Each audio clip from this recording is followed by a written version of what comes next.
अस्सलामु अलैकुम व रहमतुल्लाहि व बरकातुहू। मेरे प्यारे प्यारे दोस्तों, उम्मीद है आप लोग खैर वाफियत से होंगे। मैं हूं आमिर हक और आप सुन रहे हैं आवाज़ हक। माशाअल्लाह जी, आज क्वेश्चन आंसर सेशन की एपिसोड 76 जारी व सारी है। रमज़ान का खूबसूरत बाबरकत महीना गुजरता चला जा रहा है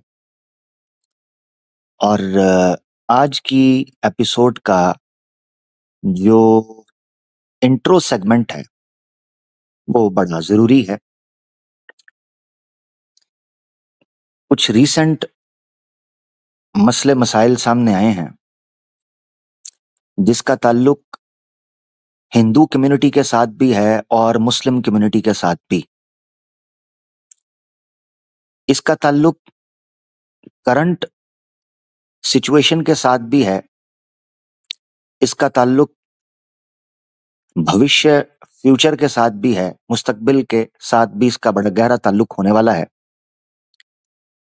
और इतिहास का एक बड़ा गहरा अध्याय है, चैप्टर है, जो आज हम आरंभ में ही पढ़ेंगे, समझेंगे, जानेंगे।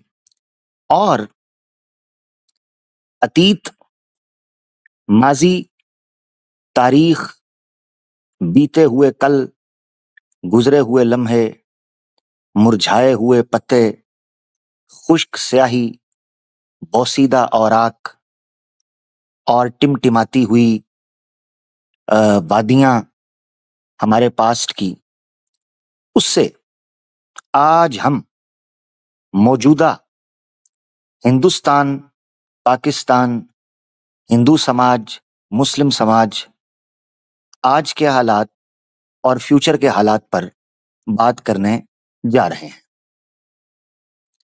तैयार हैं दोस्त? दोस्त तैयार हैं? तो चलें फिर पप्पी और जप्फी के साथ शुरू करते हैं। आज की एपिसोड में तलवारों की छनकार भी है, उमड़ते हुए जाम भी हैं, बिछाए हुए जाल भी हैं,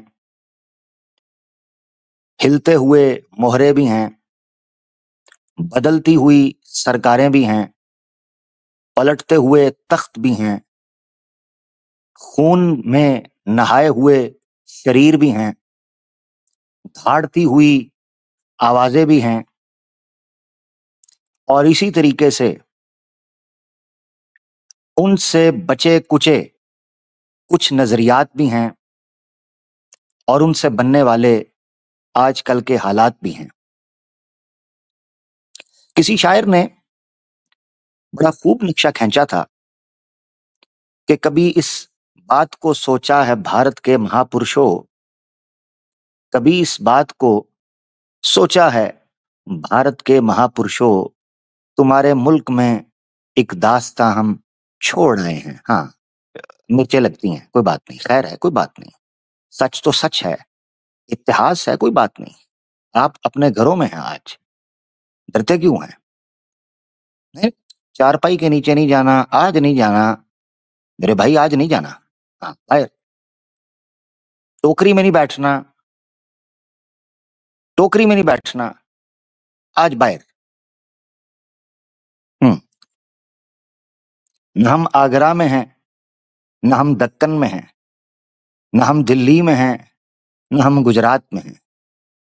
आज हम जनाब वक्त के उड़ते हुए कालीन पर हैं और आज आपको उन झरनों से थोड़ा सा गुजारना चाहते हैं।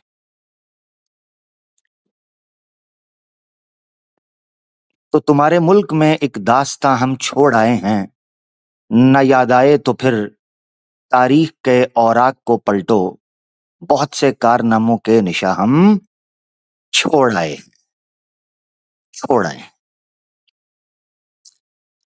इब्तदाई तौर पर मैं आपको यह बताता चलूं कि हम ना तो किसी ऐसे मुद्दा पर बात करने के कायल हैं जिस मुद्दा का ताल्लुक इस्लामी असास से ना हो, ये याद रखना आपने। मगर जिंदा हैं, आज के वक्त में हैं, इर्द गिर्द अपनी कम्युनिटी भी है, टग ऑफ वॉर भी चल रही है, नरेटिव वॉर्स भी चल रही हैं, सोशल मीडिया, मल्टीमीडिया इस वक्त नजरियात की बौछार कर रहा है। मुस्लिम नौजवान या हिंदू नौजवान किस लाइन को टो करेगा, ये फैसला, ये कशमकश उसके दिमाग में चल रही है और वो इस हाल और वाकया से परेशान होता है कि सच क्या है, हक क्या है, किस चीज को कैसे समझना है, किस चीज को कैसे पेश करना है। खैर, बोरिंग नहीं करता, ना अपने अंदर का फिलोसफर निकालता हूं क्योंकि वो बहुत अरसा पहले मर चुका है, तो जो है वही है।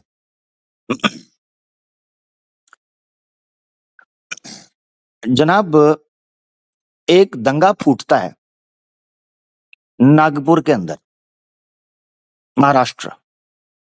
महाराष्ट्र, अब जाएं तो जाएं किधर? एक दंगा फूटता है। कमाल बात यह है कि यह दंगा जिसके पंगे की वजह से फैला, वो पंगा साइड पे हो गया चुप करके। नागपुर में औरंगाबाद एक इलाका था जिसका नाम बदल दिया गया। पावरफुल जो कम्युनिटी होती है या जिसके पास पॉलिटिकल पावर होती है, वो अक्सर ये काम करते हैं। याद रखिएगा, इतिहास चूंकि बायस नहीं होता और इतिहास चूंकि न्यूट्रल होता है, तो इतिहास की खूबसूरती ये है कि उसको वैसे ही रखा जाए।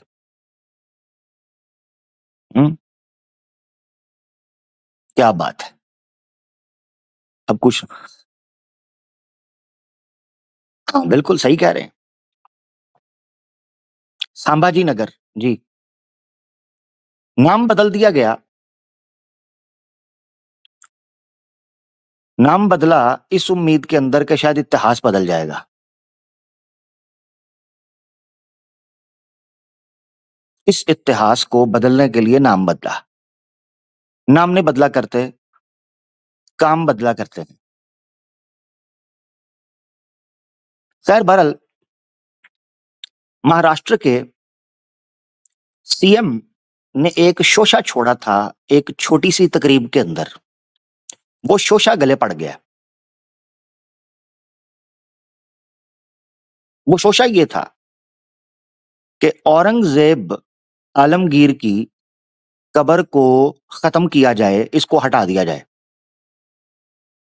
याद रखें, किसी और हुक्मरान की तरह औरंगजेब भी एक हुक्मरान ही होता अगर ये ना करते, और ये ना करते रहते। औरंगजेब भी शायद एक आम हुक्मरान की तरह चला जाता, रह जाता, भूल दिया जाता। मगर आपको जानकर हैरानगी होगी कि अल जजीरा के ऊपर ये हेडलाइन आप देख पा रहे हैं आपकी स्क्रीन के ऊपर। लास्ट थ्री जो लाइंस हैं उनमें कि 300-year-old legacy continues to divide modern India. Aurangzeb की कब्र क्यों इस वक्त इंडिया में फ्लैश पॉइंट बन गई है? एक ऐसा हुक्मरान जो 300 से ज्यादा 300+ ईयर्स पहले गया। आपको पता है, मनफी प्रोपेगेंडा कभी कभी आपके पैगाम को पहुंचाने के लिए आपके हक में इस्तेमाल हो जाता है जो आपके मुखालिफ कर रहे होते हैं। इस वजह से कुछ लोगों ने औरंगजेब को पढ़ना शुरू किया, जानना शुरू किया। औरंगजेब था कौन, क्या चक्कर था, हकीकत क्या है। उसने ऐसा क्या काम किया कि आज तक कट्टर हिंदुत्व समाज जो है वो उसके खिलाफ दिखाई दे रहा है। 300 साल बाद भी वो शख्स पूरे के पूरे सनातन समाज के लिए खतरा क्यों बना हुआ है? कौन है औरंगजेब? क्या बला थी? कौन था? कहां से आया था?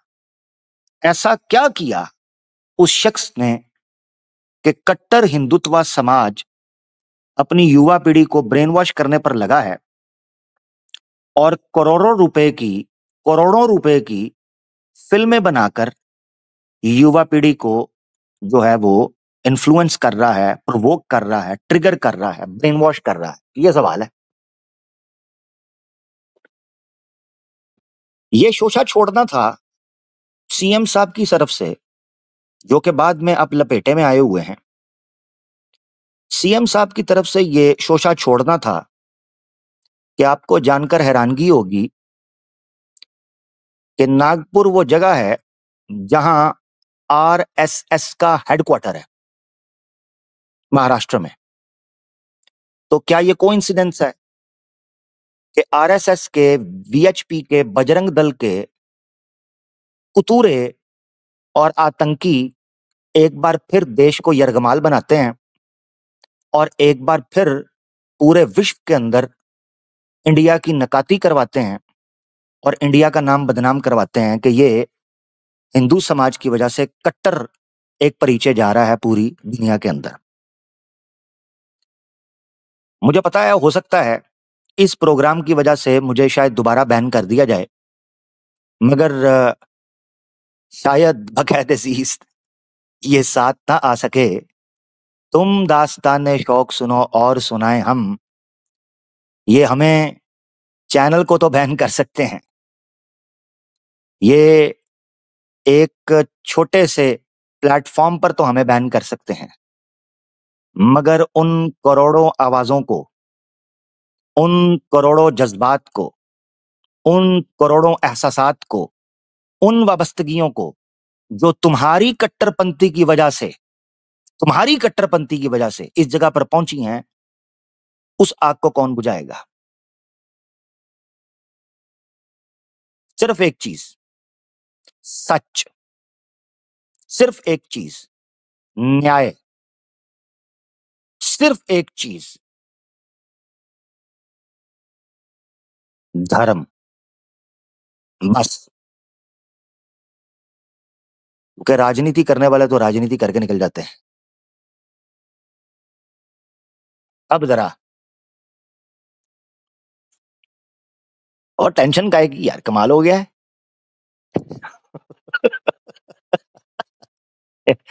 इन्होंने आजमा लिया है। अगर बैन करने से बात बन, वैसे मुझे हैरानगी इस चीज पे होती है, इनको इतने इतने बड़े चैनल्स ने डेंट डाला है, उनको नहीं बैन करते। इतनी पिद्दू सी छोटी सी चैनल ही है आवाज़े हक, उसको बैन कर दिया। खैर ये एक और मसला है, इसको फिर कभी डिस्कस करेंगे, ये कर चुके हैं। उसको सुनना चाहते हैं जो लोग सुन लें। वापस आते हैं मुद्दे पे। आरएसएस, वीएचपी और बजरंग दल के पिल्ले नागपुर की सड़कों पर भौंकने के लिए निकल आए। अब कितना सच है कितना झूठ, जब इस तरह का अहंकार लिए, क्रोध लिए चंद लौंडे लपाड़े सड़कों के ऊपर आवारा पिल्लों की तरह घूमेंगे तो लॉ एंड ऑर्डर की सिचुएशन तो होगी ही। इनको करने का और कोई काम नहीं। मुंह उठाया, मूवी चलाई, फ्री के अंदर पूरे पूरे सिनेमा हॉल्स को बुक किया गया है, फ्री में, नो टिकट। प्रोजेक्टर पर लगा लगा कर छावा मूवी दिखाई गई है। अभी उस पर बात करते हैं। जिसको चैंपियन बनाकर पेश किया, उस चैंपियन का अपना इतिहास क्या था वो आपके सामने भी रखेंगे, हल्का फुल्का सा, ज्यादा नहीं, हल्का फुल्का सा। जिसको छावा बनाकर पेश किया, वो छावा किस शेर के तलवे चाटता रहा है, वो तो अभी हम थोड़ा सा आगे चलकर बताएंगे। हम्म तो फिल्मों में वीएफएक्स और सीजीआई डालकर, स्पेशल इफेक्ट्स डालकर, कभी जनाब शेर का जबड़ा उससे खुलवा रहे हैं, कभी जनाब 7-7 फुट के पहलवान से उसे लड़वा रहे हैं, कभी कुछ करवा रहे हैं, कभी कुछ करवा रहे हैं। हैं? ये ड्रामेबाजी चल रही है करोड़ों रुपया लगाकर, देश का टैक्स पेयर का पैसा।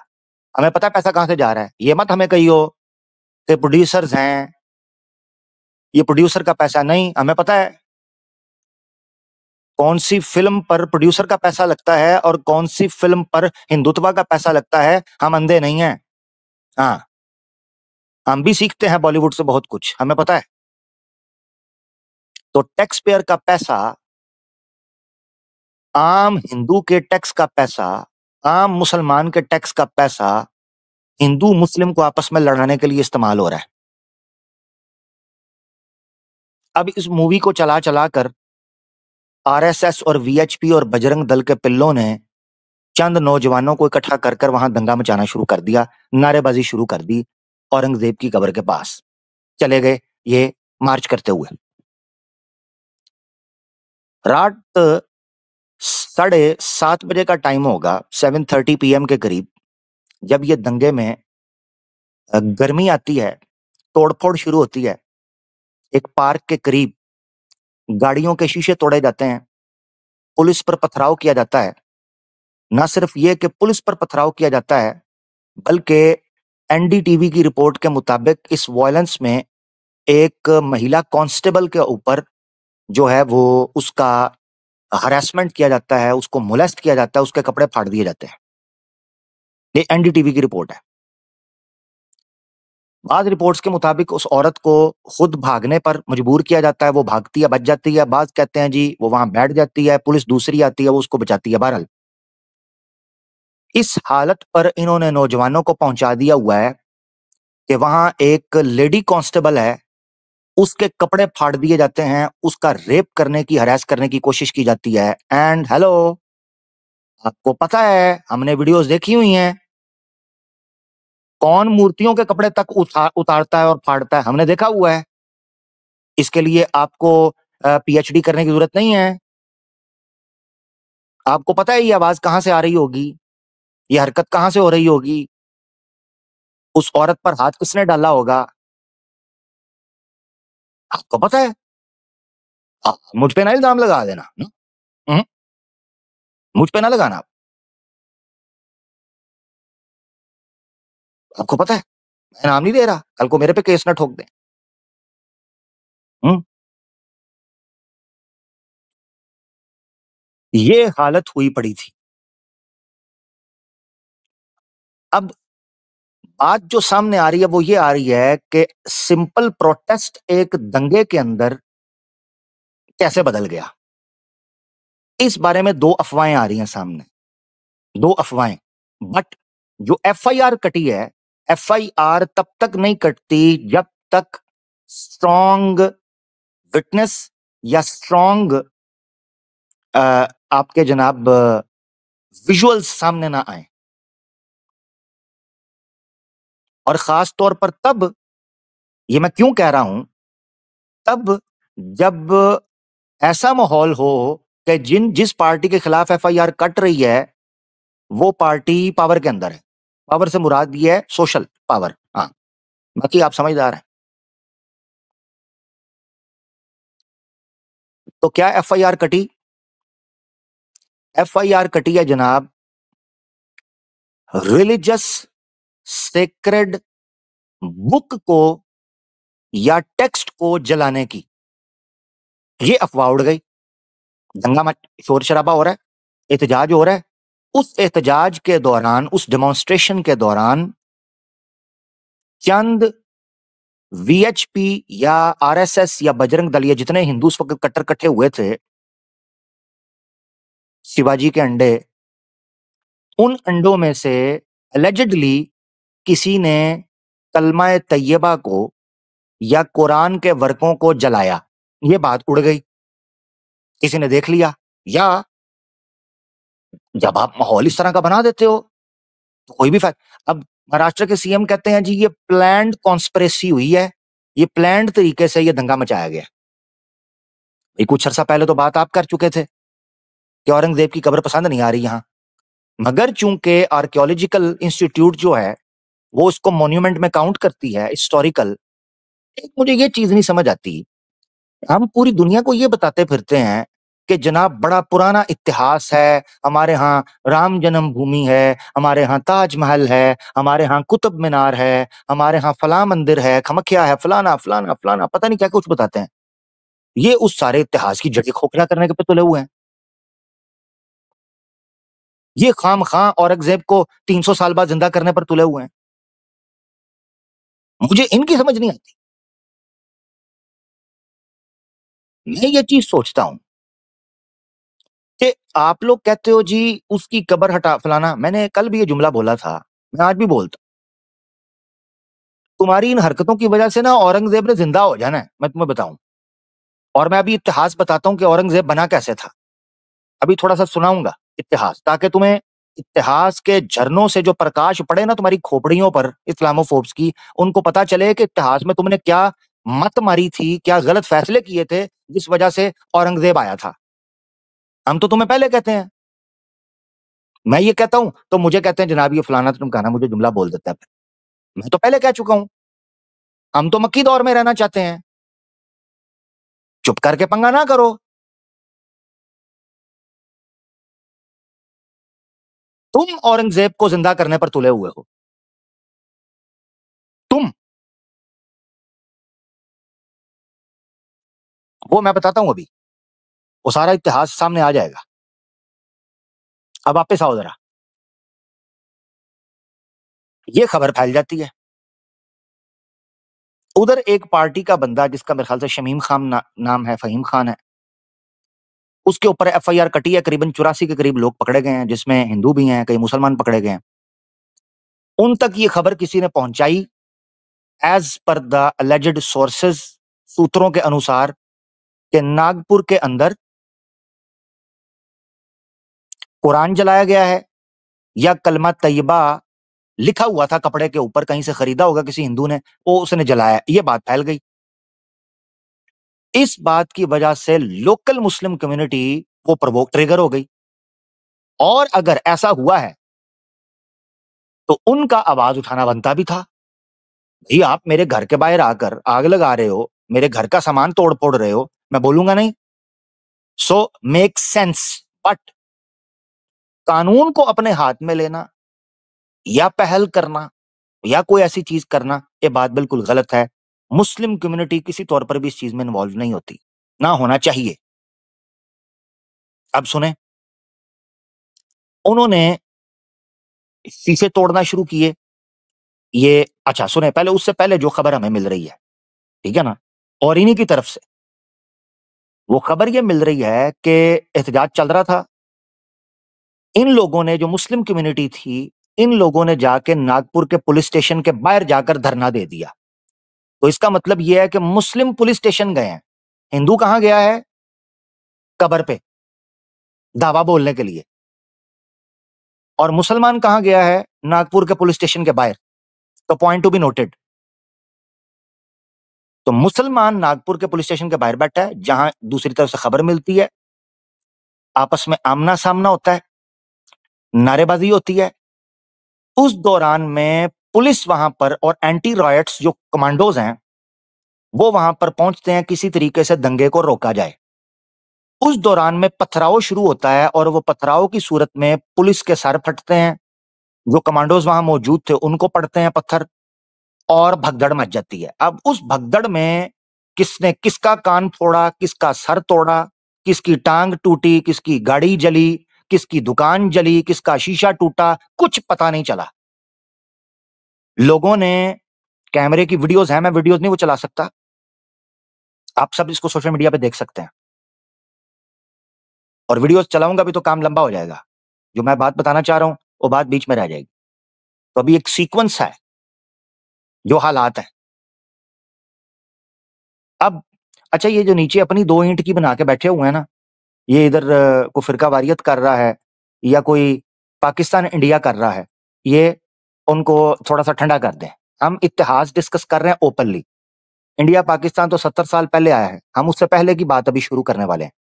तो जो इंडिया पाकिस्तान कर रहा है उसको भी आप प्लीज थोड़ी देर के लिए टाइम आउट दे दें। अगर बाज नहीं आता तो उसको चलता करें, उसको कहे सो जाओ जाके, हाँ कुछ और देखो, फिलहाल चले जाओ भाई, बुरा मत मानो। इस वक्त बड़े और बात कर रहे हैं, हम कुछ और बात कर रहे हैं, आप जरा थोड़ा सा जाके खजूर वजूर दही शही ले आए जाके, हाँ लेट ना हो जाए, जहाँ सो जाए। अभी फिलहाल आप बुरा नहीं मानना, चले जाएं, कोई और घर के काम कर लेना। हाँ क्या मसला है, वो पकड़ के बिठाया आपको। हाँ इधर नहीं चलेगा ये, तो पाकिस्तान इंडिया नहीं होगा क्योंकि हम उससे ऊपर की बात कर रहे हैं, ठीक है ना, उससे ऊपर की बात हो रही है यहाँ। हाँ ये लकीरों में अभी तक फंसे हुए हैं, ये लकीरों में ही फंसे हैं। तुम 70 साल को, वो 300 साल पहले को शोर डाल दिया उन्होंने, तुम 70 साल को रो रहे हो, उनको 300 साल नहीं भूल रहे हैं, तुम अभी तक 70-75 साल में उलझे हुए हो। खैर बहरहाल, अब जब ये दंगा मचता है, उस दंगे के नतीजे में ये खून खराबा शुरू होता है। स्टेट को 144 की जो दफा 144 का जो सेक्शन है वो इंप्लाई करना पड़ता है। कर्फ्यू लगता है, हर बंदा अपने घर में बंद है, और इंटरनेशनल न्यूज ब्रेक हो जाती है, जनाब नागपुर के अंदर वायलेशन होगी, दंगे मच गए। ये सारा तमाशा हुआ। अब आपको जानकर हैरानगी होगी, आपकी स्क्रीन पर द हिंदू की रिपोर्ट के मुताबिक जो असल चीज है जानने की वो ये है कि नागपुर के करीब ये जो सारा मामला हो रहा था, ये बेसिकली आरएसएस के हेडक्वार्टर्स के करीब वाक़या है। 33 के करीब और 5 के करीब सिविलियंस और 33 पुलिस पर्सनल जो हैं वो इंजर्ड हुए हैं, आईसीयू में क्रिटिकल कंडीशन के अंदर है, ये रिपोर्ट आई है। मगर सोचने की बात यह है कि आरएसएस के हेडक्वार्टर के करीब ये दंगा होना, ये सारा तमाशा लगना, ये कोई कोइंसिडेंस नहीं है। तो सीएम साहब इज एब्सोल्युटली राइट, ये प्लान करके किया गया है, मगर उनके कंधे पर बंदूक रखकर चलाई गई है। यही बात है, जिसने तमाशा लगाना है, तोड़फोड़ करनी है, उसको तो बहाना चाहिए। आपने कई नौजवानों को देखा होगा, घर के अंदर कोई चीज नहीं मिलती तो आपस में लड़ना शुरू कर देते हैं। तो बस नौजवानों को तो लड़ाई चाहिए, क्योंकि गलत दिशा में ठोक दिया है, रॉन्ग नंबर मार दिया है दिमाग के अंदर, वो सारा मामला चल रहा है। यहां जो अजीब बात है वो ये है कि ये देखें जी, टाइम्स ऑफ इंडिया के मुताबिक जैसे ही नागपुर की पुलिस और महाराष्ट्र के सीएम जो हैं वो क्रैकडाउन को इंटेंसिफाई करते हैं, महाराष्ट्र की पुलिस अपने साथ हुए सारे ये जो आड़े टेढ़े मामला है, पथराव है, तमाशा है, इसके ऊपर बात करती है, तो आपको जानकर हैरानगी होगी कि यकायक वीएचपी और बजरंग दल के बंदे सरेंडर करना शुरू कर देते हैं। The Nagpur police had registered FIRs against office bearers of the VHP Bajrang Dal. अब सुने जरा, for allegedly hurting religious sentiments during their protest demanding the removal of Mughal Emperor Aurangzeb's tomb in Sabaji Nagar. अब सोचने की बात है कि बात सीएम साहब ने किसी जगह पर चलते चलते की थी, यकायक नागपुर के आरएसएस के हेडक्वार्टर के करीब दंगा शुरू हो जाता है, और एफआईआर जो नागपुर की पुलिस ने काटी है वीएचपी और बजरंग दल के खिलाफ, वो मेंशन कर रहे हैं हर्टिंग रिलीजियस सेंटिमेंट्स। इसका मतलब है कुछ जला, जो अफवाह उड़ी थी उसमें कुछ तो सच्चाई थी, ये बात। अब आप सोचें एक मिनट के लिए, यार कितने अच्छे लोग होंगे वीएचपी के और बजरंग दल के, उन्होंने खुद सरेंडर कर दिया कि सर जी हम जोश में आ गए थे, हमसे गलती हुई। नहीं, सॉरी, गेम समझें, आपकी